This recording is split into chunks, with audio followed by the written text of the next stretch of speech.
So that was a quote that we posted on our podcast. Would be on our Instagram page Okay. because we like to post things all the time. All the Little time. quotes, thought provoking, make you Yes. think about it. So I just want to ask both of you ladies, what came to mind when you read it? I think for me, the hardest part about speaking the truth is not really for you, but more so for other people. Like, we're so inclined to want to, console others and make sure they're comfortable. So I think it comes with that, like the uncomfortability of other people, not necessarily for me. But yeah, just trying to console and coddle everybody else. So you're saying that a lot of people are okay with their truth, but they're trying to make everyone else okay with it, and so they're more inclined to sugarcoat Yeah, it. to sugarcoat. Yeah. Sugarcoat it. Okay. Yeah. Okay, Candice, what were you thinking when you first read the quote? That a lot of people don't they don't share their truth, and so there's always this persona of who they are or what's going on. Sometimes because the truth is guarded, but then other times because people are just trying to be deceitful. Mm-hmm. So that's what I thought about.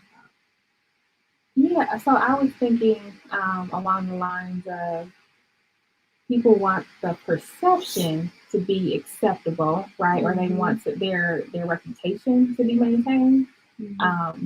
But when it's not in alignment with the truth, right, they're more inclined to just go ahead and make it look good. So like the actions and the words may not line up.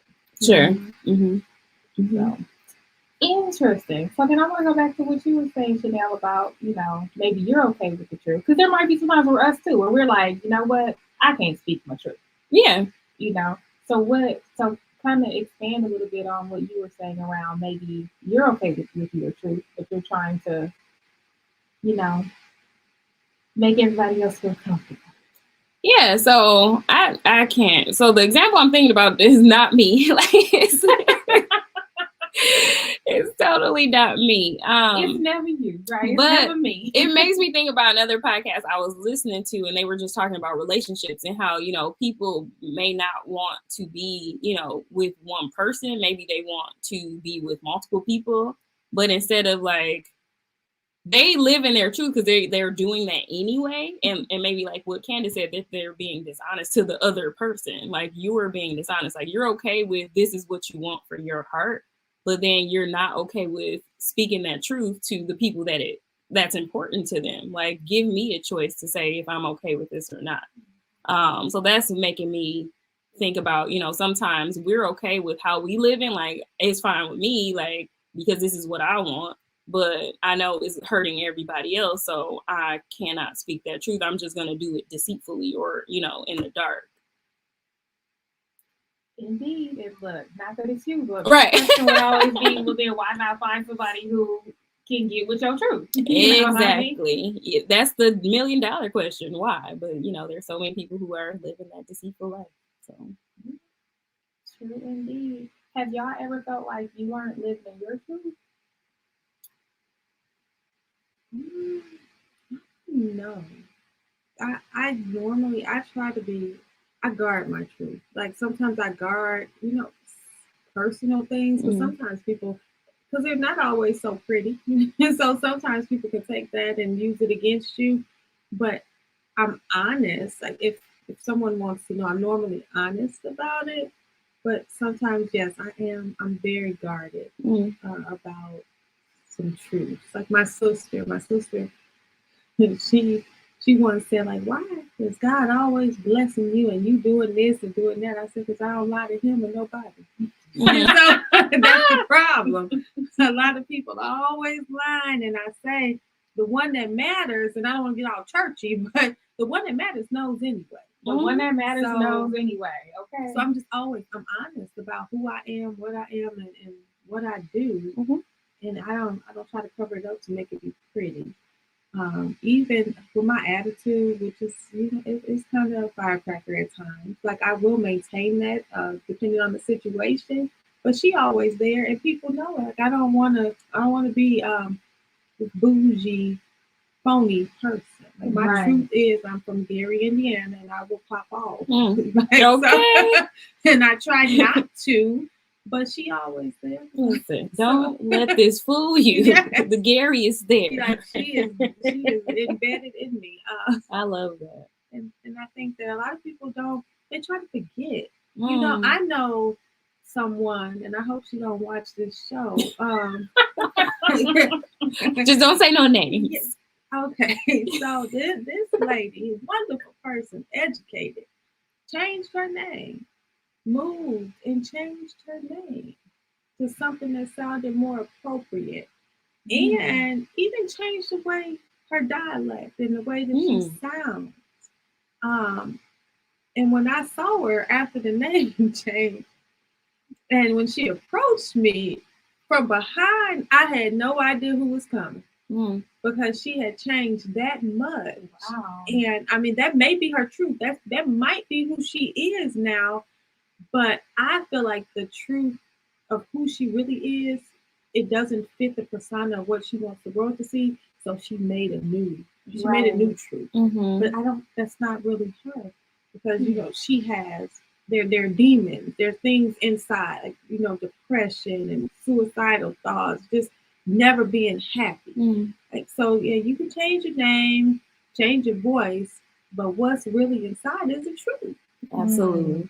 So that for me, I always think about her like, girl, you don't turn back into that LA name, like just drop the LA all together. Oh, right. But my aunt did that too. I could say her, because you know my friend. my aunt is crazy. She dropped her LA, like she dropped that off her name because it was too urban, and changed her dialect too. But that's not your truth. You can Gary just like me. So if the Southern come out, let it come out and be who you are. And people, I think, will respect that more. Yeah. I see that a lot. Like people changing like their names to like fit in, like mainstream themselves into something. Well, people trying to change everything. People having all kinds of surgery, that part, lipos, and whatever, all kinds of stuff. Everybody look alike. Yeah, they do. Everybody is starting to look alike. Yeah, and that's painful. I don't know why, but it started coming up on my Instagram. These houses, the healing houses they have. Okay. And when they get out of the surgery. Oh, like the recovery houses. Okay. They could barely move. They basically they're climbing into a minivan to lay down because they can't sit up. Like that is painful. You got things hanging, and I mean, to each his own. To each his own. Nobody want to work out no more. but that's a lot. Like that's a lot. And you know, tax return time. Everybody. Oh yeah, it's about to be on and popping. You hear me? Was it last year? Like the video of the airports of like all the wheelchairs and stuff. I saw one on TikTok where it was a bunch of girls on a plane and they were like literally like punched over because they were trying not to sit on their butt and they had pillows everywhere. And the girl was like, "All these girls behind me just had BBL." Yeah. Like what the heck is happening? Yeah. I mean, it looks like pretty. Yeah. And I'm not even gonna lie to y'all. Like it was a point where it was just like it makes you think because you see it so much. It makes you think like, okay, well maybe I could do a little this and a little that. Like let me just do a little fix in here. But then when I think about the recovery part, I'm like, I only had a baby and that was the worst pain that I've ever been in. And I don't want to do that. Like I've never had a major surgery or anything. So I'm like, I wouldn't go through that. And then it's like the financial piece, like I'm not going in debt for that. Like that's just didn't make sense to me. But it's crazy how, you know, like Sherry Renee said, like we have kind of these cookie cutter women and everybody's trying to look like themselves, which is like, but who are you? Like you're hiding the truth about who you really are. And I had to get out of that too, to be like, well, I'm beautiful. Like I just have to adjust to my grown woman body. Like I keep wanting to be this 14-year-old skinny slim me, but girl, you're 35. Like that body is long gone and it wasn't gonna be here anyway. Like you're a whole grown up, so get your life. But you want it back. Like I want to fit into my size 0 pants. Listen, those were the days. Hold on. Let me tell y'all something real quick. Okay, Candice had 10 kids. It looks fine. Oh my God. If y'all put me next to her and said, who had 10 kids? Y'all would be like, I think Sherry Renee did. It would be me. Like your body is sick. I want my 0 pants back. So we all, I be looking at those TikToks where they say it's not always day and then they or night and they change. Yes. My husband was like, "What in the catfish?" I haven't seen that one. So okay, back to the. It's the viral. It cannot always be day. I know the song. Okay. I know the song, the Kanye West song, but I don't think I've seen that. Yeah, and then they do the switch up. So some of them are transgender. Some no, some of them just like do a some of them when they had a BBL, like they do. It's the switch up. I have not seen that. Yeah. But in any case, I actually read this article. This was years ago, where this man sued this woman and divorced her because she was ugly. The Indian man. Yeah, I think he was Asian. Okay, maybe he was Asian, and he won. And they were like, so I'm reading like, how could this? Like that just seems so horrible. How can you divorce somebody because they're quote unquote ugly? Like what the heck? But she had so many surgeries. And he had a baby by her, and he was like, she deceived me. I thought she was beautiful. She is not. And I'm upset that my child looks like this. Now that may sound vain, and it does. That's right? Crazy. But I think it's just the whole idea of presenting yourself as something that you're not. Yeah. Right. That's crazy. And to what extreme are you willing to go through to put on this persona? Yeah. And then what does it say about how you truly feel about yourself? Right. So I too would love to have my 20-year-old body, girl. Right? But I can't do the surgeries. I just can't do that because I feel like I'm rejecting God's work. Yeah. You know what I mean? Like I'm like literally looking at my own body, my own face, and just saying like, you know what, God, you made a mistake. This wasn't good enough. You should get better. Like I have to be like, okay, this is the body that you gave me. So how about I just respect it, work it out, drink some water, and mind my business. In that order. Yeah. And then too, like if I had kids, I'd be thinking like, well, what am I teaching them? But I do look, people got the right to do what they want to do. So I respect everybody else's personal decision. But for me, it's more important for me to accept myself and to be honest about who I am and be truthful. But I will say that I feel like there are times when I'm not living or speaking my truth. But there are times when I see a situation, observe the situation, and then tell myself that is not the situation. Okay. All right. Like for example, when I am like, when I love somebody and they like, if they do me wrong, I'm like, I didn't mean it like that. That's not what that was. Or like if somebody tells me something like, such and such is really not your friend, or they not really for you, or he's not good for you, or whatever, I'd be like, y'all misunderstood. No, that is not it. Even though I could have saw the same situation happen to somebody else and be like, that ain't right. But when I'd be like, yeah, no. That's why, like, this year, that's one of my things. It's like, I'm just going to see things for what they are, period. I'm not going to put my little spin on it. Yeah. I'm not going to have the rose-colored glasses. I'm just going to be like, I'm just going to accept it as truth. I'm going to believe what people show. Yeah. Because I'm not going to believe what they say. I'm going to believe what they show. That's it. Because that is the truth. Right. That's the truth. The actions don't lie. You can pretend, but if you really, you can try to pretend with your actions, but only for so long. Yeah. I believe people when they show me who they are. Yeah. And confusion is a no. Yeah. If I'm confused about who you are, then it's just a no. I just gotta go with no. Yeah. It's a clean no. Oh gosh. Yeah. Easier said than done sometimes. It is easier said than done. Yeah. Especially when you know it, and we posted something about this today too. Like, when you praying for things and then you ask God for the sign and he gives you the sign and you still like questioning it. So it's just like my gut is already telling me what I already know to be true. Like I need to listen to that. God. Right. You probably already know. You already know. Like you already know. That was a good example. And I think we've all been there, just really like not wanting to see what's right in front of us. Exactly. And then be shocked. Yeah. When you finally decide to see it, then it's like you be shocked. Like, what? But it was always there. Yeah. When people show you, you have to believe them. Absolutely. You do. You call people a lie because they don't show you the truth. Mm-hmm. But see, now that's it right there.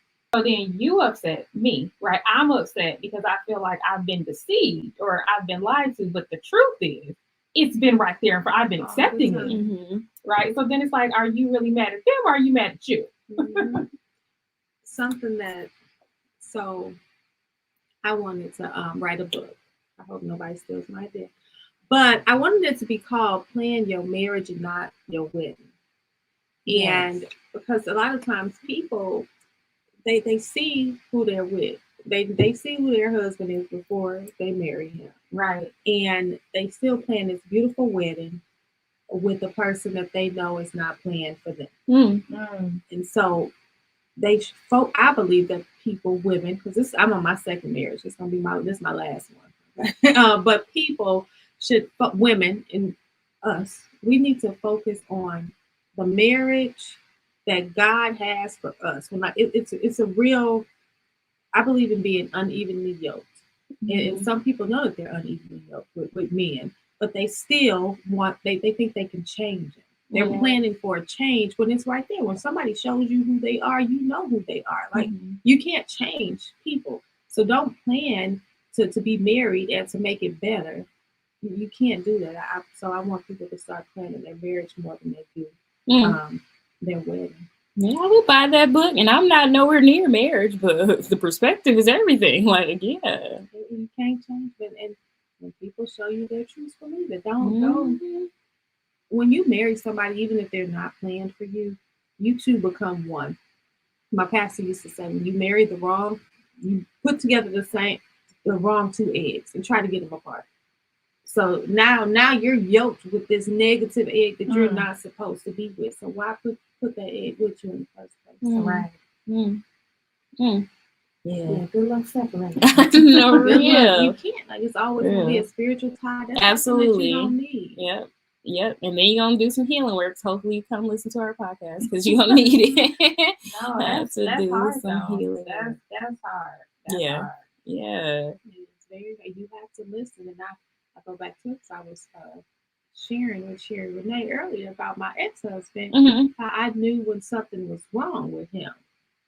And I also knew marrying him that he was wrong for me.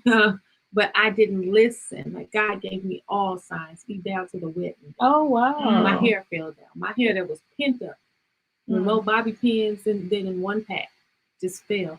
Oh my gosh! All the curls right before I'm going to put my veil on. Food was falling. Everything it just kept falling. Like so, I think of the metaphor just falling because everything was just falling. Wow. My my legs, for whatever reason, could not get from being ashy. Look,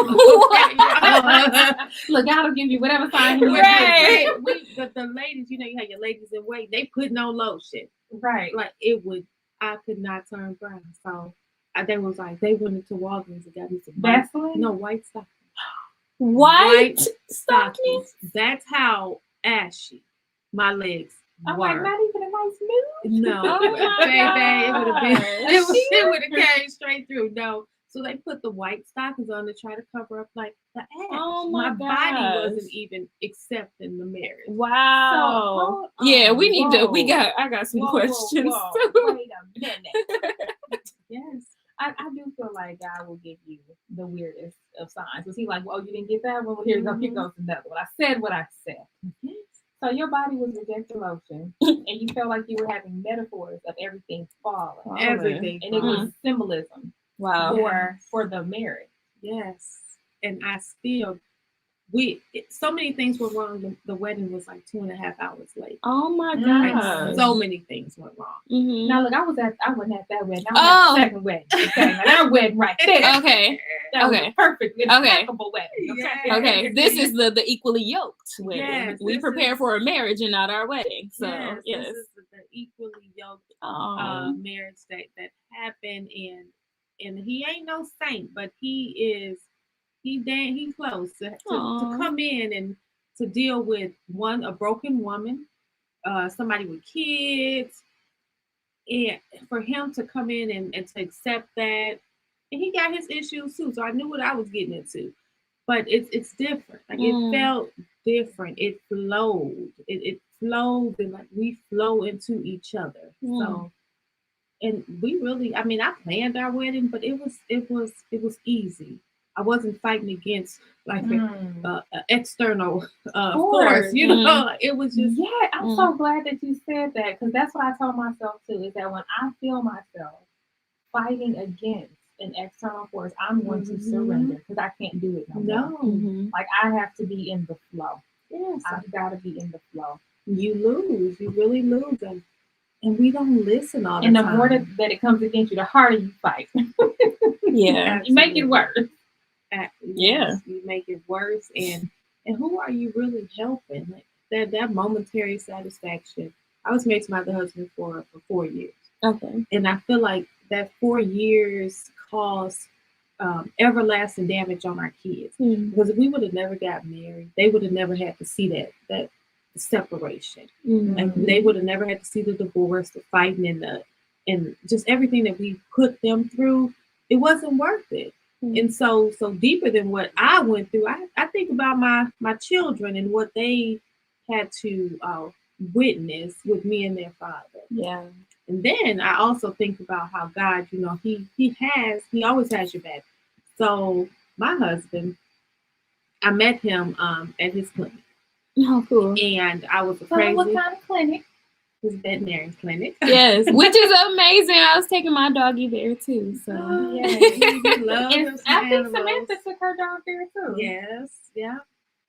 And so I met him there, and when he first noticed that I didn't have my rings on anymore and wanted to call me, and he called me that night, and I told you I live in my truth. So my grandmother was alive, and he called, and I just regurgitated it all. I got 2 kids. I'm going through a divorce. I'm not in the right mental state. I told him everything. My grandma grabbed the phone like, "You must not like that man." Granny said, "Hold on." Granny said, "Don't tell him everything. Right. Keep something to yourself. Listen, just a little bit. Have you heard of discretion?" You must not like him.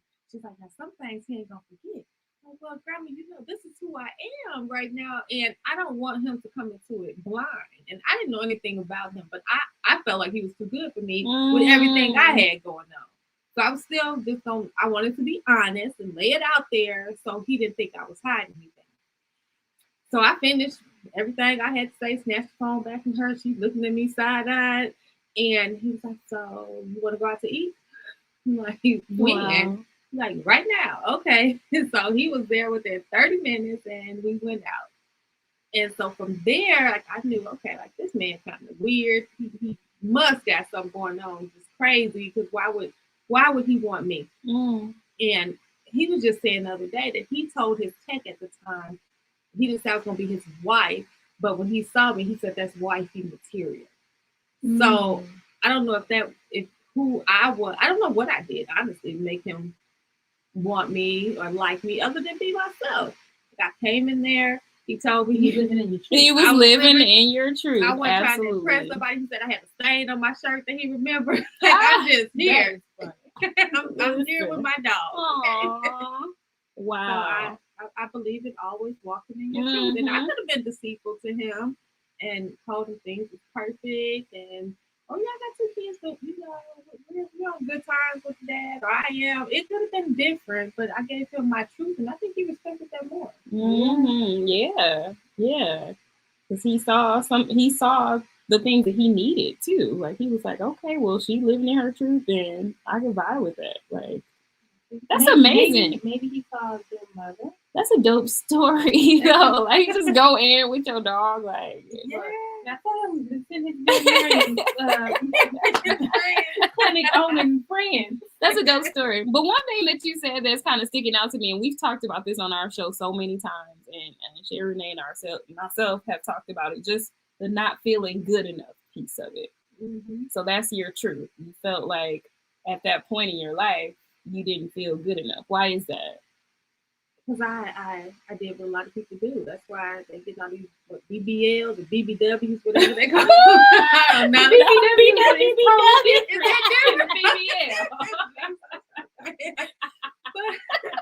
BBL. So little older than me, but I'm thinking like you don't have any children. You out here living your best life. He had never been married. And so I compared my life to that. I was married, going through a divorce, gonna end up with nothing. And so I thought that I wasn't comfortable. And I told him, and I told his family, because his family, his grandmother and his grandparents and things, they were very welcoming and not judgmental. And I said, I don't know if I've grown that much to have one of my kids that I fostered to do right, to wait to marriage, to have children, to go to school, and to be this model citizen. I don't know if I have it in me if they bring home some problems to be as accepting as they were. And they were very accepting of me and of my kids. And, I've never felt any type of way where they thought they may have, but where they thought that I wasn't good enough, they've never showcase that. And people have a way of doing stuff. And at Granddad's 92nd birthday in September, when it was my turn to talk, I thanked them for that. And Lamar was like, "No, stop," because when I call him the golden child, and he's like, "Stop calling me the golden child and stop telling them thank you. That's just who they are." Okay, but I feel grateful for them for always accepting me. And so yeah, I didn't feel good enough because I was comparing myself to what he could have had and what he told me he didn't want. Like he's like, yeah, I could have had somebody with no kids and no previous husband, but that wasn't what he thought his life. Like that's not what would fulfill his life. So he ain't perfect, y'all, but he pretty good. He's pretty good. I give him that. Like he's pretty good. Welcoming to my kids, my children, my boys. Thank him all the time for what he did for them because he caught us at a low. And to take them in and to do, he overdoes it with them because he don't want them to feel any type of way for not being his biological kids. So he took them in and he's better to them than I could have ever expected. Like my children, they tell him all the time, like, you are what I know as a dad. So.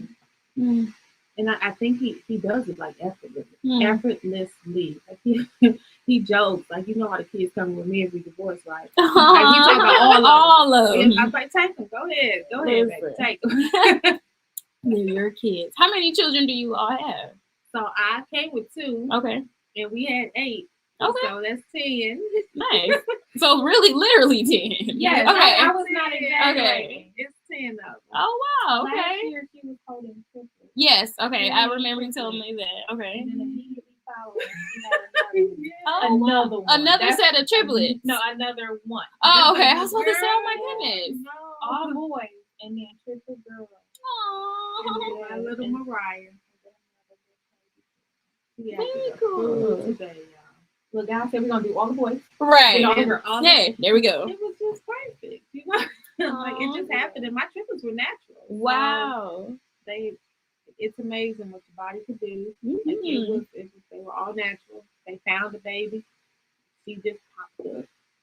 At first it was twins, and then it was triplets. It was another baby. Yeah. And they all made it through COVID. Wow. Yeah. They were in ICU for how long?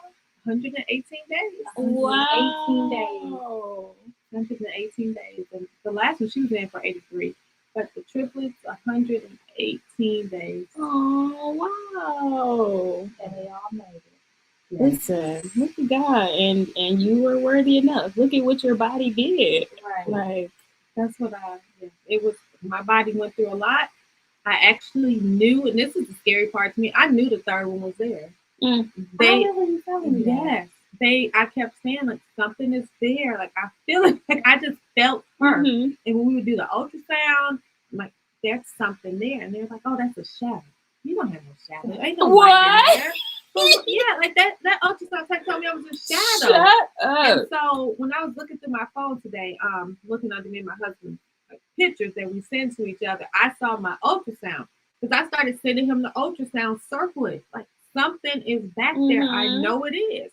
And so when we figured out it was 3 of them, the ultrasound tech wasn't looking. She was getting ready. and had put the gel on, and I'm looking at the screen because I knew it was the day. And when she set it down, I saw that head.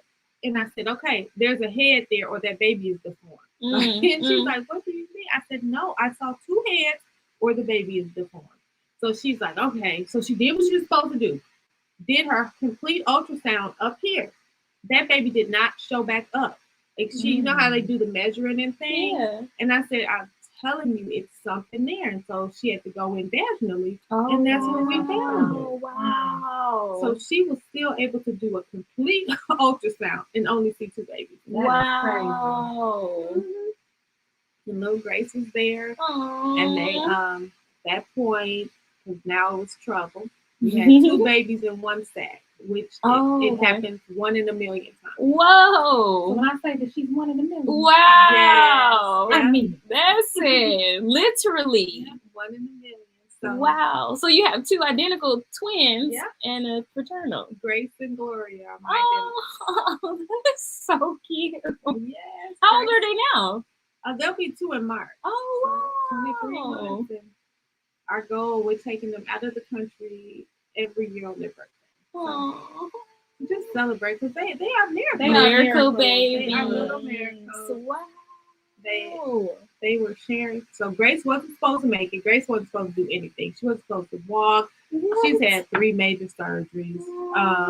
So she wasn't supposed to be here. And Grace is doing everything that she wasn't supposed to do. We don't know how she's going to be developmentally because she's... Well, her name's Grace, honey. Listen. She's funny. Grace is hilarious. But mobility and things, she wasn't even supposed to have that. You know, we were prepared for her to be in a wheelchair. Wow. So for her to be walking and running and alert, we're headed in the right direction. They want us to do brain surgery. At that point, I was like, nah, we're not going to do any more surgeries. My husband supported me, you know, even though sometimes he thinks I'm a little too faith driven. I said, whatever God is going to do, God is going to do. And I didn't want them cutting on her anymore. I had already let them do it 3 times. And so it was it. I said, whatever Grace is supposed to be, she's going to be. They're not going to live in her truth. She's going to be Grace. Big head or not, because they were trying to reduce the size of her head. She fine. Still a little odd shape, but she fine. She is fine. Keeping up with her sisters and everything. That is wonderful. Wow. And then you all just had a new baby? Mariah. Okay. Yeah, Mariah, and that's part of my truth is my body does not want any more kids. Okay. Yeah. No more. You like it's closed. This is a vessel. Honey. It's like a factory. That's how I feel. Like it's coming. But, no. So she came early. She came about 8 weeks early. And again, it was just knowing who you are and knowing what's going on. Like being truthful, because I had missed my doctor's appointment and I didn't feel good.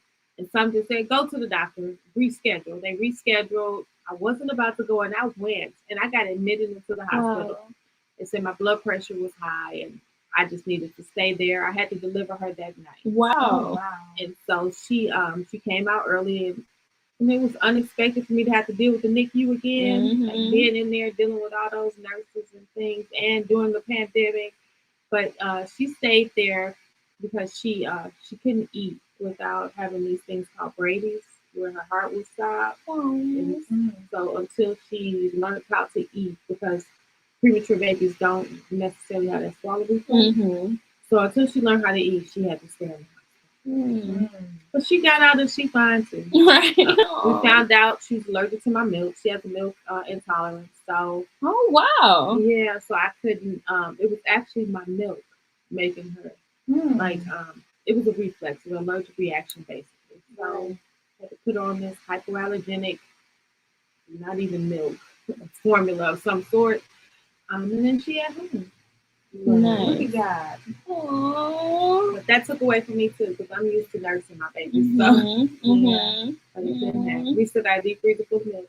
Oh wow. Breast milk. Wow. Oh my.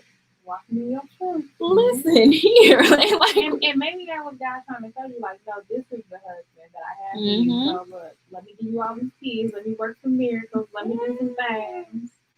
Yes, it's weird because me and my ex-husband had tried to have a girl. And so that was one of the things I told my husband when I met him. Like, you know, I can handle no kids, right? like I told him, I don't know what's going on, but I can have no more kids. Well, you said you that told you him can have no more kids. Yes, and he said and that. You had 8 after that? I swear he would say that. Be like, you told me you could have kids. Because I did, like, you know, I can't have no more kids. I don't know what's going on. Like, I have never used contraceptive, and so between Jeremiah and RJ, which is the first one I had with Lamar, Jeremiah's 18 and RJ's 11, so there's like a 7-year gap of nothing. Oh wow! Like no babies. That's why I was like, yeah, something wrong. I ain't got it checked out, but you know, I'm infertile right now. Like so, and then here come these babies. So I think God put a pause on it. Like he did. You don't need no more kids with this. Yeah, man. That's exactly what he did. Wait, and here they all come. Yeah, Wow, that's exactly what happened. God was like, "Look, this is not who I want you to be with." So, like when Mara was saying that, like, yeah, she said she can have no kids. Oh wow, wow. Yeah.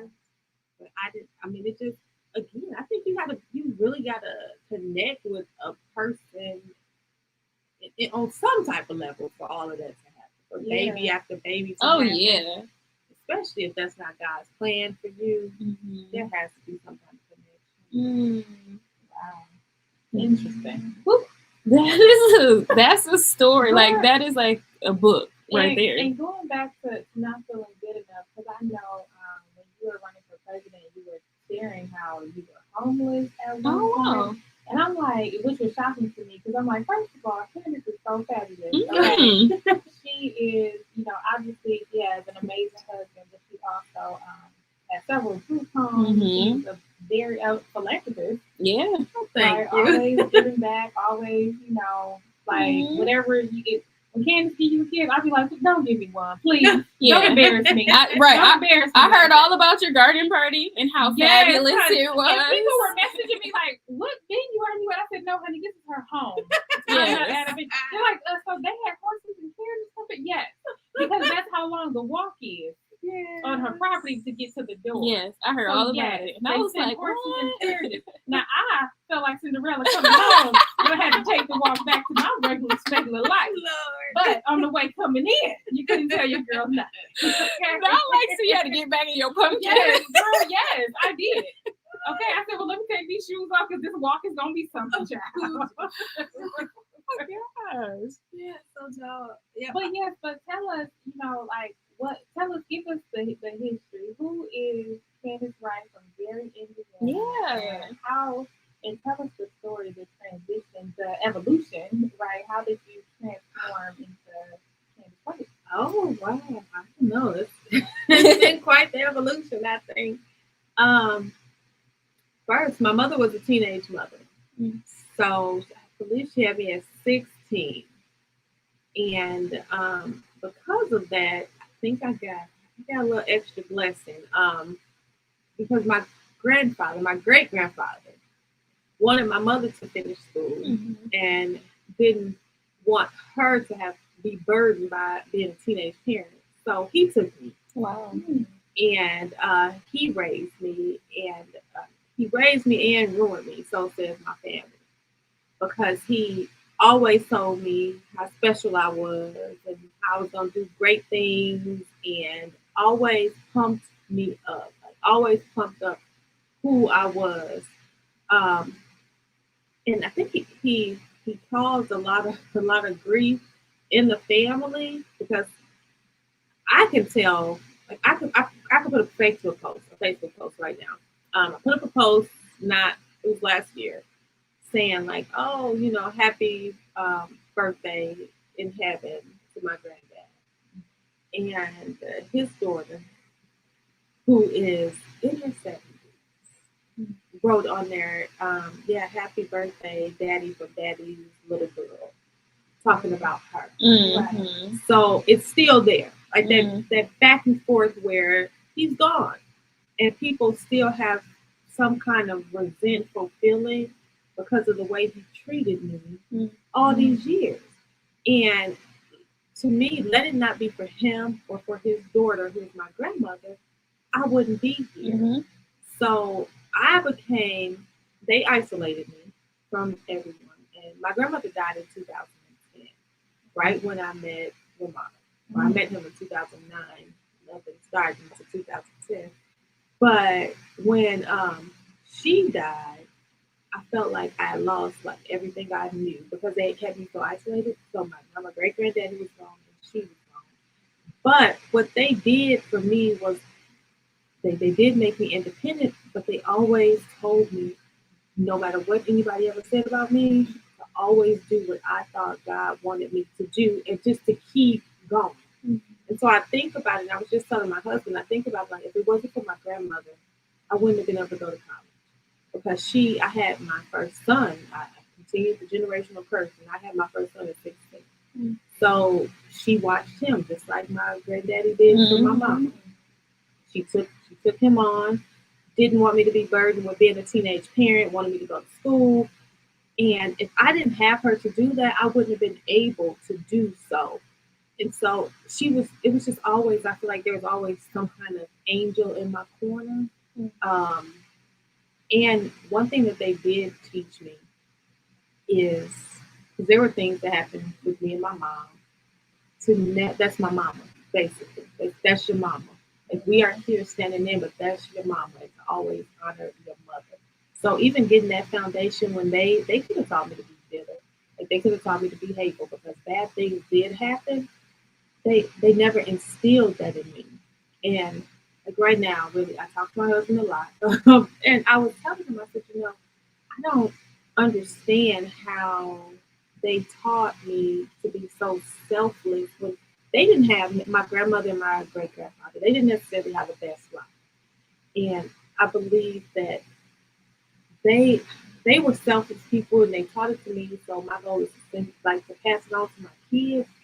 And that's why I'm not bitter or I guess resentful to anything that happened to me in my life with my mom or with my dad or with anybody. I think, does that make sense? Like who they are and what they put in me made me who I am. And I think that's why I did so much because they were givers. Like, so I came from elders raising me up and they just taught me to be different. They taught me to work hard. They taught me to give back. They taught me to be selfless. And thus, that's who I am. And I wouldn't change it like for anything in the world. And I think of it as a blessing, not to say anything against my mother. But my sisters have very different lives. And they look at the world different. And I'm happy with my view and who I am. But that comes from my upbringing. Maybe being in a different house, I had to struggle. I've been working since I was 15. So I started out with my grandmother who got sick. And when she got sick, like it just kicked in, fight or flight. I think I was like in ninth grade or something. I started working, like I forged some paperwork because I wasn't even 15. At that time, you had to be 15 to work at McDonald's. And so I forged some paperwork, got me a work permit, and started working to help out with the bills.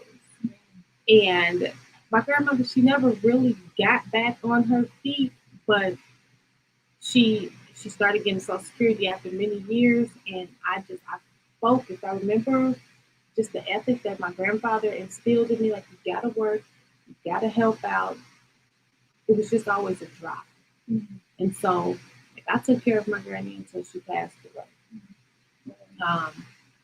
And I hate now, and I say it all the time, I hated that everything that she, told me about working and about being good and just all of her goodness that she put into me, I feel like she's not getting to live out the fruits of her labor because she died so soon before it really started, and so. But maybe she was there to lay the foundation.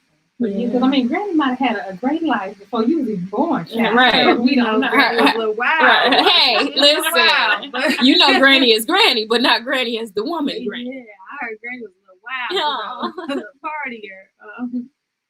And so, but I really wish, and I say it all the time, I really wish that she was here to reap the benefits, even of my oldest son. Of the soul, Yeah. Yeah, like he's a great, he's great. I take no credit for that. You know, I know when my grandmother died, he felt like his mother was dying. Yeah. You know, so, and I mean, he is a great kid. And then, you got my second one where I was more in his life, and this boy giving me just all kind of trouble, and so like what? Yeah, like what happened? But I happened because my oldest is a recreation of what my grandmother instilled in me and her parenting skills. And then my second, is me trying to figure out the way, because she died when he was 4. And so it's just me trying to figure out everything. But I wish she was here. So I was raised by my grandma. From there, I don't know. I always wanted to work hard. And you know how when people tell you what you ain't gonna be, you want to be everything that they think you ain't gonna be. That prove them wrong. And so from 16 on, so 16 tells you 16 and pregnant, you ain't gonna be a whole bunch of stuff, especially back in the day. They shipped me off to Lady Pitt so fast, my head was spinning. You were in Milwaukee at this time. Oh, when did you come to Milwaukee from Gary? 1996. Okay.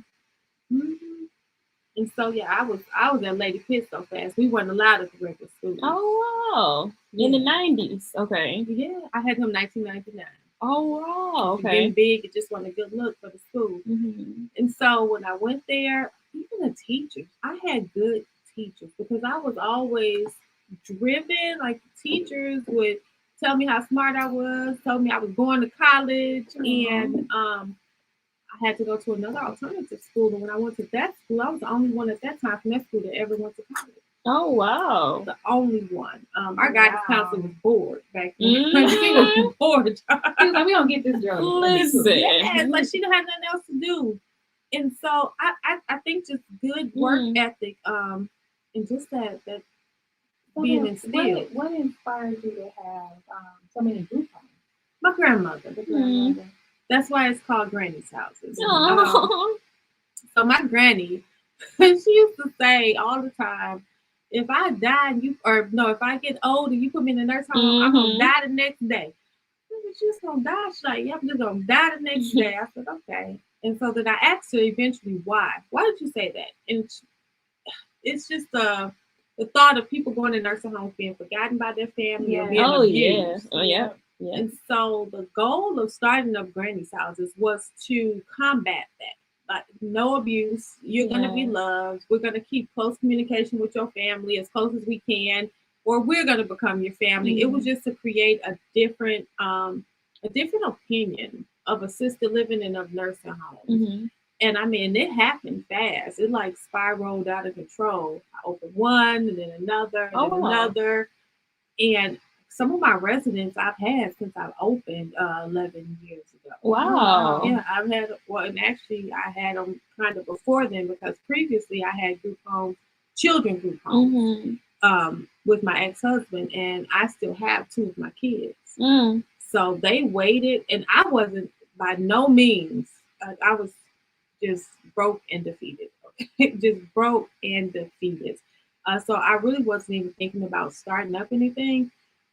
And I'd say, and I remember it like it was yesterday, I was laying in the bed, and I remember my grandmother yelling. Now she was gone, yelling at me like, "When you gonna get out the bed and do what you're supposed to do?"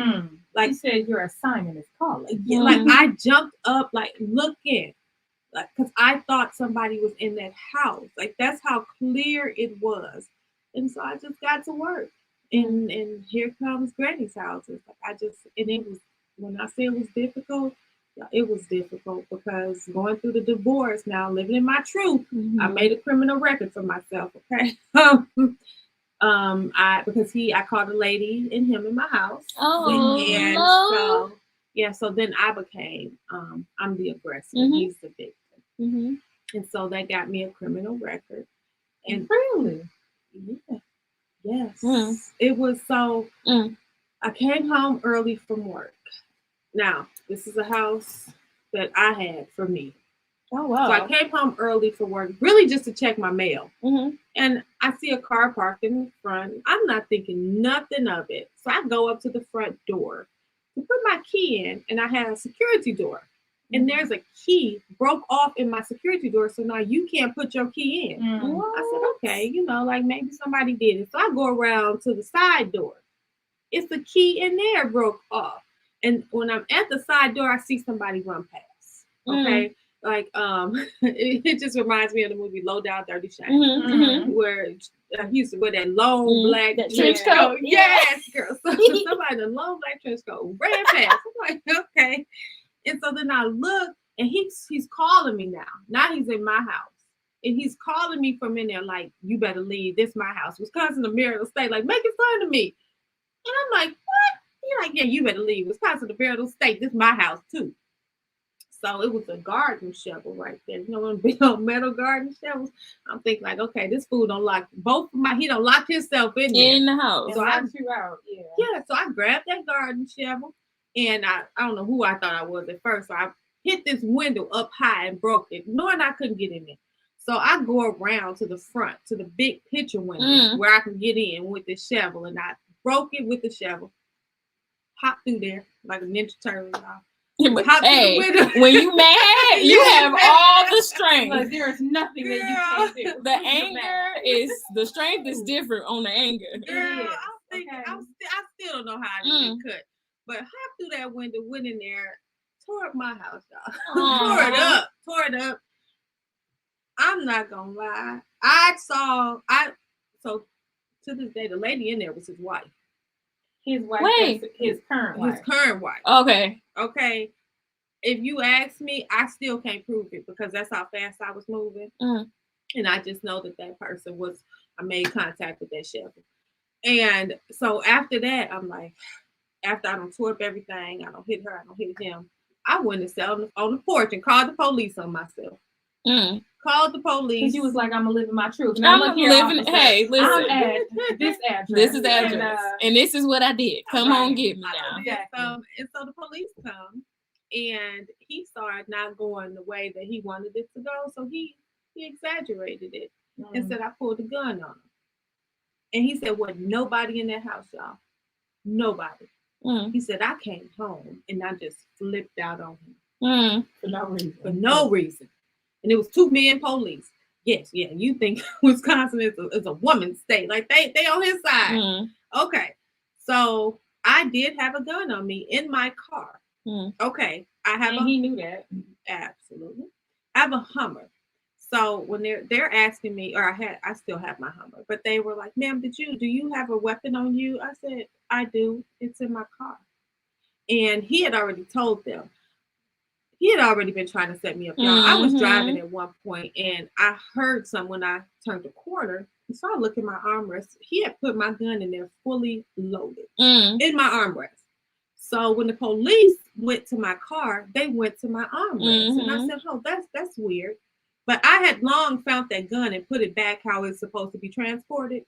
So when they're in the armrest looking for the gun, I said, "What are you looking for?" Yeah, he said that you put it back in the armrest. I said, "I never touched my gun, but I can tell you where it's at, and I'll give you a key to get into it because it was locked up in the back." Yeah, he was trying to sell that story. So they found the gun, so they charged me. It eventually got dropped, but this fool was going to court talking about he was a victim. For one, now I can't go back to my house because when they do the restraining orders, you can't go back home. So I can't go back to my house. I had to go live with my granny. And he's going to court saying that he the victim this whole time. I knew my husband, and he was just a friend at the time. I'm just talking to him, and one day he asked me like, "What is wrong?" And I finally told him like what was going on. And he's like, you need to get a lawyer before something happens. Yeah. And I said, well, but I'm telling the truth. And he's like, and that's not working.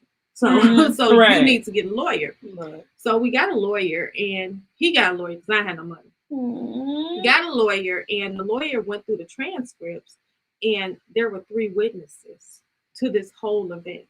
The lawyer interviewed the witnesses, one who was a mail carrier. And I mean, so they took her statement over everybody else's.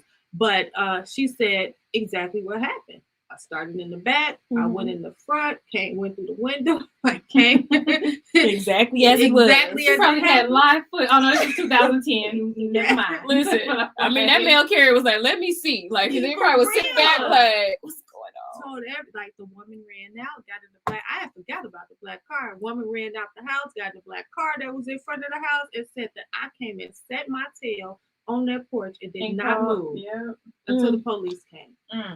And they said my Hummer was white, my gun was bright pink. They said, did she ever go bright pink? They said, did she ever go back to that car? The mail lady said, it just happened as I told you. Oh, she said, I didn't see a weapon until the police pulled it out of the house. Let's go, mail lady, with all the facts. The mail lady. Come on, USPS coming through. Girl, saved They my don't life. deliver nothing on time. Nothing on time ever, but they know the facts. They know the facts when they're there. Oh my God! Girl, saved my life. Saved your life. That's awesome. Wow. God sent you another angel. Oh my gosh! Yes, and here I am. I'm just like, I'm gonna fight it. I know what I did. No, remember, I was like, it ain't working, babe. Like, you need to get some help. Yeah. And here I am. I ain't got no money, and so lawyers calls. But it worked. And it worked out. He didn't come to court now one more time. And I probably should have told him. I told him. I said, it's witnesses. Like, we got witnesses now. He didn't show up. No, this was one that was there. They gave him the little victim people, the little victim advocates. Lord. He walking in with his little 3 attorneys. Yes, oh Lord, just milking it. The most, okay, milking it. Yes, and I was sitting up there. I'm the crazy one. Every time we had to go to court, I'm like, they gonna take me. I was I think I was facing a year in prison. Really? And like 9 months probation. I'm like, Madam Bass. Wow. It was it was bad. Wow. It was, and it goes back. You don't listen. You want things to be something they wasn't. I never should have married that man. And see, that's why I keep trying to tell myself, like, that's what you get. Yes. Right? This is what you get when you try to ignore what you're seeing with your own eyes. You cannot. I never should have married. You're asking for. Wow. But it's funny though, because I was on the phone with Candice earlier, and her son did something, and she literally was like, "That's what you get." She started crying. She's like, "That's what you get." That's it. And I told her I saw this meme, and it was like, I used to think I was gonna be one of those, "Oh, not my poor baby" type of mom, but turns out I'm one of those. That's what you get to all the time. Listen, that's the type of mama and teacher I am. This is what you got. What you get. And that's what I have to tell myself. I'm like, girl, that's exactly what you get because you knew better. You didn't do better. Man, wow. You sowed them seeds. Listen, now you're gonna reap. Now they gotta reap them. It is what it is. That story, yours. Look, I need a book. Like, where's the autobiography? Cause wow, that man tried to take you down from the ashes. You rise. Absolutely. And he did, and we are on speaking terms and pretty good right now. Look at God. God works it out. He works in mysterious ways. Like I was telling Sherry earlier, I said, I kind of owe his wife a gift. Yeah, I owe a gift. Like, thank you. Listen, it's because of you I am free. Baby, like, thank you. You need anything, boo-boo? Yeah, I'm serious. I really feel that way. Wow, because you wouldn't have the rest of your children. Oh, you wouldn't my have gosh. your husband. I would not have my life. The life. You wouldn't have your life. Yes. And wow, you would not have your life. I would not. It was, and y'all, she came. When she came, her eye was set on taking what I had. Like, she said it. She walked into my house to bartend for a party. And she said, like, wow, is this your house? Is this yours? Like, it's just, and I never forget. And when they got the house, okay, because they got it, because I was in the divorce. Well, that's another story. Okay. No, She doesn't have time for that. Right. Listen, one I was story like here. Tina at that divorce hearing. Okay, Oh, I gave look, it away. you can have it all. All I just wanted want was my name. I was like, all I want is my name. All I Put me want is my back. name. Listen I don't want his here. name no more. So I gave them that. But what showed me that her eyes was always on my house and on my life, y'all, she didn't take down my pictures. Like, she took down pictures of me, but like my decorations, it looked like you was walking into my house. Oh, she said this isn't ready to go home. I just gotta come in and I'm gonna keep it as is. Yes. That is so creepy. That is Ain't crazy. it? At the time now, so I had been a part of his family for 13 years. Mm-hmm. So it was kind of crazy to some of them who wasn't with the mess. And even when I left, I only grabbed a couple things. Like, I grabbed some pictures, just stuff that I couldn't replace. Like, I grabbed all my purse and shoes too. But I left everything else, like the wedding dress and stuff. And I heard she had a burning ceremony. Shut up. Where she She done burned burned your stuff up. burnt my wedding dress, y'all, and burnt a city of Milwaukee garbage can in the process. Wow. Like, just and I don't know you. So what is your truth and who are you really? Like, she still could barely look me in the eye, Mhm. even though I tried to be nice and tell her I have no hard feelings towards you. Like, none whatsoever. When she did what she did, it was difficult. But it happened, and I really feel like I owe her. Mm. Like, you took away something that wasn't meant for me, and honestly, She might have look. Even though it hurt, it's like, look, honey, you were being used by God. I Yes, didn't like you- it I in the didn't like process. it. It was not fun. It was not pretty. it was. But look, if God said, I'm gonna rip you apart, I'm gonna unyoke you from this man Yeah, one way or absolutely. another. If you won't walk away, then I will make you walk away. You Well, here we release are. me. Wow. Like, they were. My grandmother died in the process. So Oh wow. yeah, oh yeah. Talk about a time in Yeah. your life. And that's why sometimes you gotta pay attention. Like, I think my grandmother was trying to tell me that it was bad, Mm. but I had so much going on that I wasn't even focused, so I missed it. And when she died, I was living with her.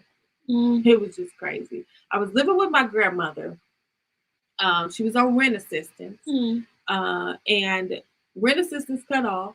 Mm. I didn't have no job because my group home that I had, him and her had ruined my name and stole it from me. Oh my God. Yeah, they had Really? stole it. So I didn't have no money, nothing. I was holding on to the hope. I had did some late billing. So I was holding on to the hope of getting this last final check. And so I had redirected. Now, my ex-husband he wasn't that savvy back then. So I had redirected the check so that it could go to the post office box where I would go pick it up. Mm-hmm. And I don't know. I think he knew the check. Well, he had to know the check was coming, and they were waiting on it. And the mailman told them, I believe, I can't prove it, but that check had been redirected to the post office, because when I went to pick it up, they told me somebody else had already got it. Yes, girl. And so What? yes, I went to get the check. This was like the last pennies I had Oh my ever thinking about God. coming in, because I didn't have no job. I was working for myself. So I go get the check. It's gone.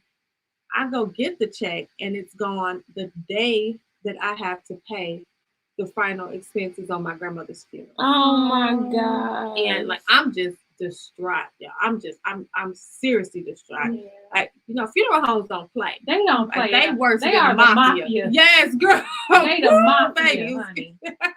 They don't play. They're like, well, she can't get dressed, can't get in her casket to get our money, and they needed the outfit. None of which I had. Okay, none of which.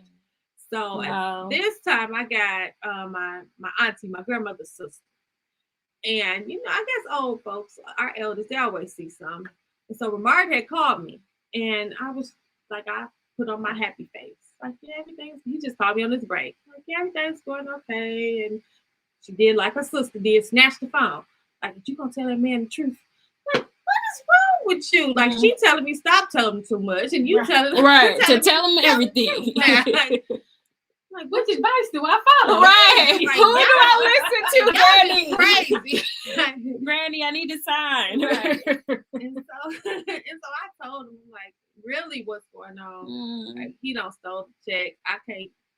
I can't finish this funeral process. Talk about truth. Like, how do you my share God. that? I don't even know. If Like, I could do that. I don't think Oh I my would have been God. able to share none of that. Like, I would have Jesus. just. I don't know. I wouldn't even answer when he called because I would have been like, bitch, I can't do this. First Right. of all, I have not even accepted that this is my new life. Right. I have not gone to accept Oh, it. I'm still in gosh. denial. Like, we got a I'm lot trying to going on. bargain. Look, I'm probably trying to bargain. We got. I'm like, look, guys. Listen you can just fix here. this for the one time. And mind you, Jesus. I had called him and her and asked him, I said, look, keep whatever you have. I just need this money to finish out the funeral. Right. And I'll never forget her in the background laughing, like, you finna get her some money? Laughing. And he hung up the phone on me. What? That'll do it. The vulnerability That'll do that you had to have to even make that phone call as Right. well to say, Because look, I need this. They had a whole bunch of money. Like, and I'm thinking, Which you could have went back to your trunk and got that pretty pink gun. And Right. like, I She was said. like, look, I already got a record now. I got like, Man. I'm not thinking about playing Well, with they y'all. lucky you didn't want revenge. You just wanted your hat. Like, give me my Right, money, And bro. it wasn't. I wanted to bury my grandmother. Absolutely. And I remember I said to him, I said, my granny ain't never did nothing to you, like nothing. And so when I was talking to Lamar and I told him, he was like, can you come up here? I was like, no, right now. You know, we trying to figure this out. He's like, no, come up here. So I went up there and I got outside and I'm like, I'm here. I called him like, I'm here. And he was like, I got to go back to work, but here you go, girl. Gave me a blank check. And we're back up in that building. So how is this not a movie? How? And I was like, and that is amazing because he called you because you would not have called him. Absolutely that not. He called you. You would not have made that call. Nothing. That's why your auntie took that phone yeah. and said, "Look, you better start speaking your truth." Listen Oh my here. God. Speak the truth and look at And what the truth will got set me. you It'll free. set you It'll free. set you free. It got my granny what she needed Oh for that my funeral. God. Yes. Oh my God. It was the truth because I don't know what the heck I was gonna go do. I had no plan. I had no idea other than continuing to ask them to give me some of that money back. Yeah. Right. So that I can, do what I needed to do. And that fool, he showed up to the funeral. Oh my God. Yeah, he showed up. And With the lady? no, Oh. he wasn't that bold. But Okay. he showed up in the front, boo-hoo crying. Oh my God. When I say boo-hoo, This is why I be like, what is wrong with people? What is wrong with people? Do we not understand the sequence of events? Like, See, what is going now on? when you see people fighting at funerals, like, it kind of makes sense. Like, now I gotta fight you because what we doing? y'all, it was so much. It was so much. I didn't feel no type of way about it. I felt like, okay, he knew her for a very long time. And I felt like she was as much as his grandma as she was mine. Like I still had empathy for him, even though he had did that. Yeah. And I didn't tell very many people what he did. And so even at the funeral with him doing that, and I had my auntie, who we talking now, but my auntie was jealous of me and my grandmother's relationship because my grandmother raised me. The lady who was our lady in waiting, trying to make sure everything went all right, she tried to give my auntie her corsage. And she was like, oh, are you Candice's aunt? Yeah, Candice told me to give you this corsage. I was like, Candice is no one to me. Like, wow. Like it, and I will say, when y'all said I don't know who grandma was, so my grandmother, when she was passing away in the hospital, she told me to go to her house and to get this purse. So I went and got the purse, and when I brought it back, she was like, just keep it for me. I'll get it later. And so later, when she died, I'm like, I got that purse in my car. I went in the purse, and my granny had wrote this mean letter to everybody. Grandmother. Y'all. Granny said, I'm sick of this. Yes. I'm sick of your shit and yours and yours and yours and yours. And I told her sister, and her sister's like, you can't read that. So you was gonna read it at the wedding? At the funeral? At the funeral? That's what she wanted. She wanted you to read it at the funeral. And her sister's like, you can't can't read that to nobody. She was like, don't ever tell nobody you got that. Granny was a G, like big G. Like, first of all. One of them, like, Granny was kicking people out the funeral. First of all. And such and such, if you here, you might as well leave too. Granny was about to eat for everybody. And another thing. it was, y'all, she was like, that is crazy. And y'all better leave Candy alone because she's the only one that ever did it. I said, oh, hell no, I never breath this to nobody. Nobody. But then I told, her messy sister and everybody, like, let me see the letter. I said, ain't no letter. I don't know what she's talking about. I'm not reading no letter. Ain't no letter. Nobody gonna see this letter. But my grandma was. I said, who would leave this as their final words? Like, who? Like, that was just ignorant. It's just plain ignorant. Like, she didn't think she was gonna go that day. Listen, so she was like, you know how you got a right to vent sometimes. Right. Man, and she did say, like, we gonna read this later. Like, come on. Yeah, like, it sent me to heaven. But then when she saw the window for an opportunity to go to heaven, she said, don't mind. Listen, and that probably, like, she released it on that paper and she felt at peace to make that transition. Like, I'm done. I'm out of here. I done told everybody where they can go and how they can get there. And she did. And we done. I'll be done. Like this right here, lady. No, I'm not taking care of your lady. Like, no.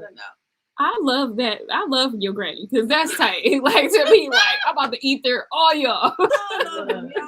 I mean, just plain pure. After label the staff and the crew, and if you down with them, then that's you too. Pure ignorance. I love that. Look, Tupac got that from her. Listen, from Big G Granny.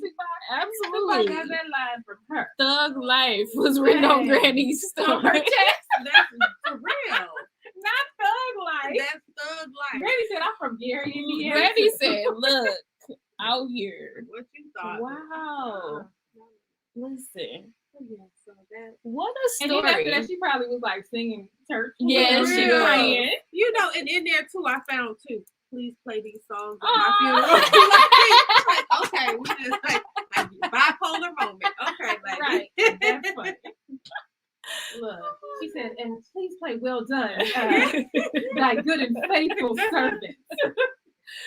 Oh my God, Granny is a human being. Okay, look. Granny was a big G. Oh my God, big G. Yeah, she had wrote out her whole service, our obituary and stuff. It was, it's poem in there. She was prepared. Yes. I wasn't prepared. Yeah. That was my truth. I was not. Like, when my grandmother died, I really felt like the breath came out of my body. Like, I've never felt like that before. I could not. Like, I passed out. I couldn't breathe. Like, I felt like my soul was gone. Yeah. Especially when that's all you know. Yeah. And all you know to have helped you. And she was the one in your corner the whole time. The whole time. For you. And like, she don't. Telling you can make it, you special, you can do it. And then you got a low point in your life. So you need that. Right? You need that. Right? Needed it so bad. Needed her to be there.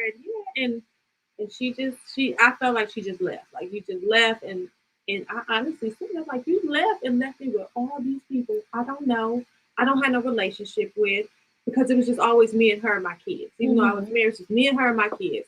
Like, I didn't really talk to my sisters like that. I didn't talk to my mother like that.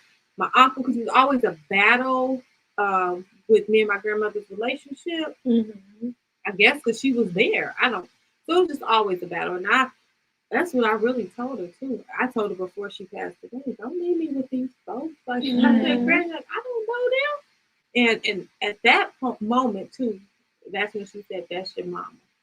Like, that's your mama. And so I live by that truth as well. That is my mother, and I will honor my mother. And I hope that me honoring her, like, will change something in her one day. Like, but my BFF, she tells me, your grandma told you that's your mama. You looking more into it. She said she told you right there with those, that's your mama. Like, that's who she is. You see who your mama is. Like, but I expect something that's not there. But I still honor her, do for her, take care of her, give her what she wants. And I still ain't getting what I think I should get out of it, but I guess I'm getting what I'm supposed to get out of it. Because the truth is the truth. The truth has been laid out, but even in that situation, I try to make it something that is not. Yeah, I have to with my Yeah. especially with my dad. Like, but you know, I think I agree. You know, people have to change for themselves, right? It doesn't really. We want to see something different, especially if they say that there's somebody different, right? We want to believe that because that's what we want them to be. Yeah. We still love them, but at the end of the day, they have to make that decision for themselves. Yeah. You know, they may want to put on a facade and you know to keep us around, but at the end of the day, the truth is the truth. Yeah. And either you can accept it now or you can accept it later, but it always hurts worse when you accept it later. Indeed. That's true. But you know, this is the funny part. I don't think my mama try to be nobody she ain't. She don't like kids. like she don't like being around people. Like I expect different. And you know, like you a whole grandma. Like, but no, my mother is my mother. Like she ain't too much watching no kids. If she do, you better be back 2 minutes before you say you is. Like she on time. Like she has her stripes are the same. But they always say that we expect ourselves from people. Yeah, like, we think that's like, good. Oh, maybe she just spent some time with them. You know? Yeah. Or no, anything like that. But it's like, no, that's what they said. That's what they meant. And that's what they keep doing. That is it. You can't. But they're going to meet with that denial again. Like, we got to get to acceptance. Yes. It is what it is. You got to accept it is what it is, man. Say yourself. Again, everybody ain't you. Everybody is not. Oh, that's and the that's word. Okay. Everybody, and that's okay. But you know what else is sometimes we don't need them to do. Yeah. But we think that we do because of the title or because of the way that other people's relationships are. Like, oh, this other person, you know, their mom, they have this amazing relationship, or their dad, or their whatever, siblings or whatever. Right. But it's like maybe that's just not what God has for you. You know? I think something that I do. I do think I overcompensate because of the lack of, and my husband, he asks me all the time, why do you always do all this for the kids?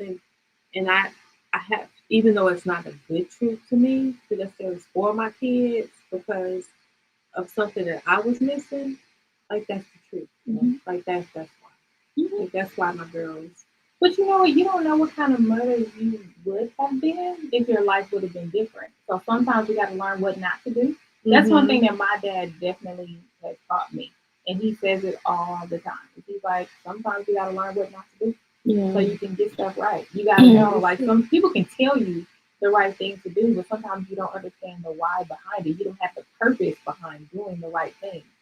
Yeah, especially when it comes to raising children, because there's no book that's going to teach me how to do this. So it's all trial and error from the time that they're born. And you just go and you do what you think is best at that time. And then maybe years later, you're like, nah, that wasn't it. Shouldn't have did that.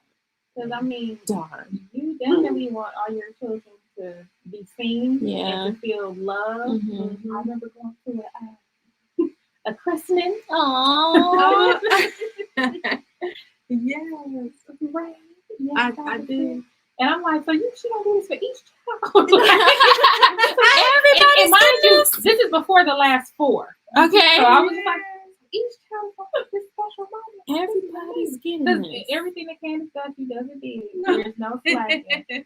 But maybe that's because you're like, okay, I never want my child to not feel a mother's love. Absolutely. Because although you didn't get it from your mom, you did get it from your grandmother. Yeah. So you probably like, I don't want my kids to ever feel like they're not loved or they don't matter or they're not good enough. Yeah. Like it ain't about them. Right. Like you be like, you a big deal. You a big deal. Absolutely. You a big deal. Yeah. All of y'all. Or to get that from like outside people, like, you know, their other relatives, like you got it from yours, that people just looked at you like less than or like a second because your grandparents raised you. But it's just like, no, I am good enough.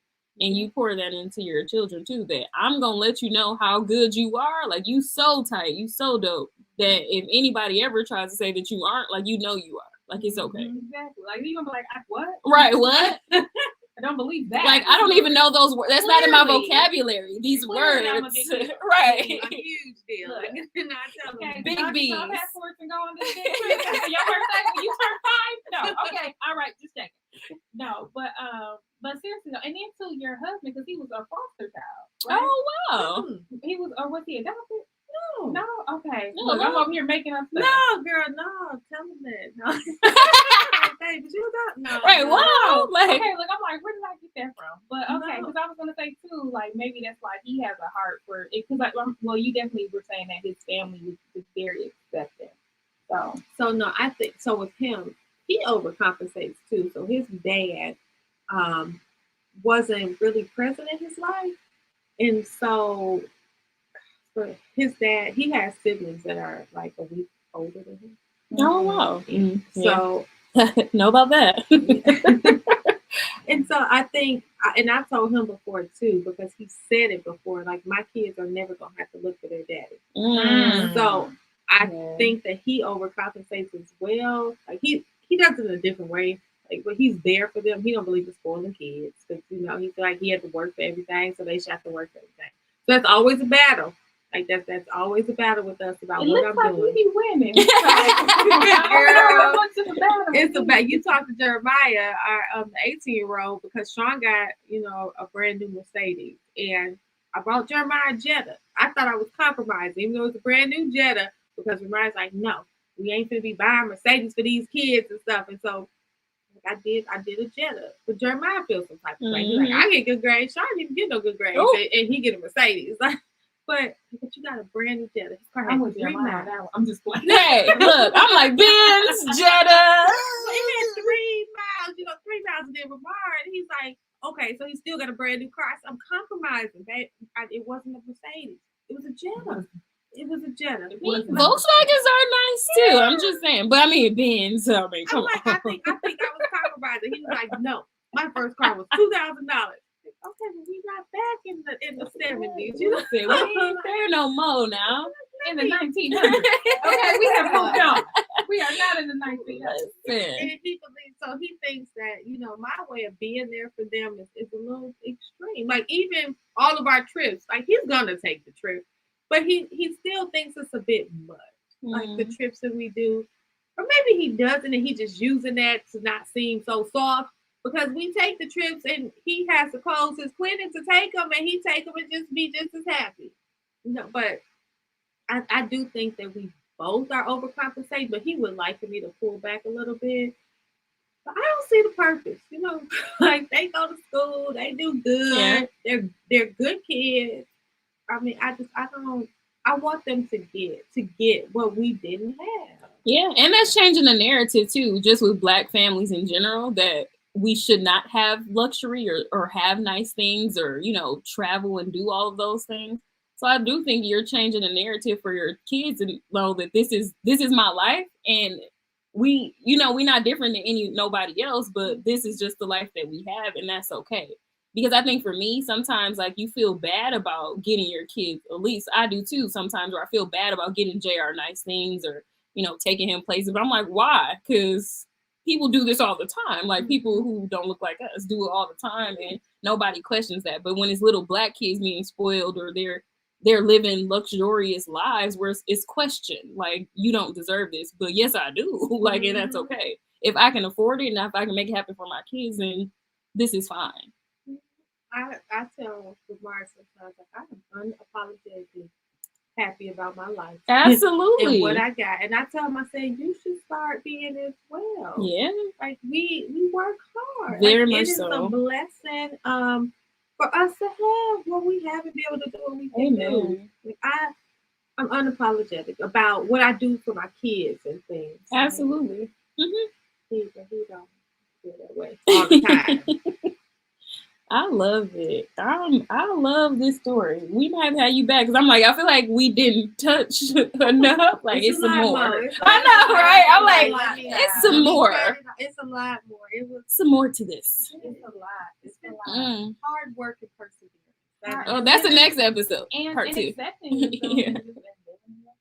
Living in absolutely.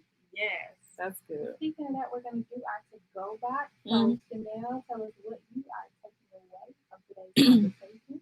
I'm definitely taking away a lot of what I heard is just, really reflecting on the things that happened in your past, but not letting it define who you are, and building something from that. So all of these things that we go through in our lives are not just, things that hurt us or, you know, hindered us, or this trauma aspect, but look at it as stepping stones to growth. Like, what did these things teach me to make me better where I am today? So that's what I'm taking away. A lot of your story, like, you had to persevere through a lot of things, but look at you now. Like, those things that you went through, albeit they were hurtful at the time, like, they did something to you, you had to heal from it, but look at where you are today. Like, that, the journey of it all is just always so amazing to me. Candice, what are you taking away? I am taking away the thing. Well, living in your truth. Mm-hmm. Live who you are, because those that it matter to most, you and the Father, know what your truth is. Yeah. Amen. That's it. That's it. That's all. I'm taking away that to everything there's a season, right? And there was a time when you was down and out, child. Okay, on your last legs. Okay, literally, like, your grandmother died. You know what I mean? Like, literally gone. Didn't have the money to bury her. Your husband was cheating on you. Flipped the script on you. Married the woman that he cheated with in your house, burning your dress, and separating you. Crazy. Like, I mean, that's a whole lot. Okay, a whole lot. Crazy. Talk about a bad weekend. Listen, okay. Craziness. Jesus. Okay, I don't know many people that can come back from that, and then to come to where you are. So I think that the takeaway for me is that everything there is a season. And sometimes God, you know, they always say, all things work together for good for those who love the Lord, for those who are called according to His purpose. Clearly, you are purposed. Indeed. And I think that we just have a way of working it all out, because that's a bad story. It does not sound good. There's no way to sugarcoat it. It does not sound well at all. But if you keep going, right, that season will change. And now you're grateful. Like, that's what I think is so amazing. You're actually grateful. You have gratitude for this woman who essentially broke up your home. Because, like, you know what? I wasn't going to leave. Yeah. Right? I wasn't going to leave. Clearly, I wasn't, because I kept staying. Yeah. But you came in and broke it all up. And you know what? I did not like it at the time. But I am very, very grateful now. Okay? Thank you, Lord. Hallelujah. Yes. All of it. Very, very grateful. No, and I think that, you know, they say you got to say hallelujah now, right? Like, you got to be grateful in those moments. And a lot of times when you're down, you can't see the upside. Yeah. You know, it can be difficult to even imagine how this could ever be for your good, because it just looks all bad. Listen. Right. But look at God. And when he said that He will make your enemy your footstool. Ooh, Jesus. what line? I mean, listen. I saw a post the other day, and it was What like, God is not blessing you so you can stun on your haters. And then it was like, have y'all seen the Bible where it says that He will make your enemy your footstool? If that's not showboating, I don't know what is. The Father said to stunt. Okay. No. Just kidding. No. I thought it was funny, but I don't agree. But I thought it was comical. That's it. That is all. That's the Black people interpretation of the Bible. I do think it's about your heart position. Though, Sure. Right? I think that if you try to get even with people, that's gonna be all that they get. Absolutely. I think that, you know, it says business belongs to the Lord for a reason. Look, I can never get nobody back the way that God can. Never. And if I do get you back, now I gotta pay for what Exactly. I did. So now I started a whole cycle. Yep. You Right? never. I don't want to participate. So when you act ugly, act crazy, and want to do me wrong, I will leave you be. Listen. You settle your own debt. Don't even apologize to me. Apologize to God. Listen. Because you got to deal with Him, not me. Right. You need to be apologizing to God, because I'm going to pray for you. That's all I can do. And go about my life. Now, let's talk about a comeback. Yes. Talk about a turnaround. Talk about the devil for your trouble. All of that. Ooh. Talk about sowing and reaping. I mean, I don't even know. Like, look, it's a lot of things. It's a lot. But we do want to say thank you for coming. Yes, for sharing your truth. Thank you. Because a lot of times it's difficult for us to accept where we are. Like I said, for me, I'm talking about me. Because I'm like, that ain't what this is. No. I know it's plain as day, but I'm choosing not to see that right now. Yeah. But I'm hoping that our listeners will reflect on their lives, reflect on their truth, live in their truth. And if you don't like the truth, you can actually change it. That's there we go. What's so amazing about the truth if you do not like who you are, what you're doing, you have the ability to change it. We're not talking about surgery, but we are talking about your heart. You can change. You can say, you can choose to be different. You can choose to evolve and you can choose to grow.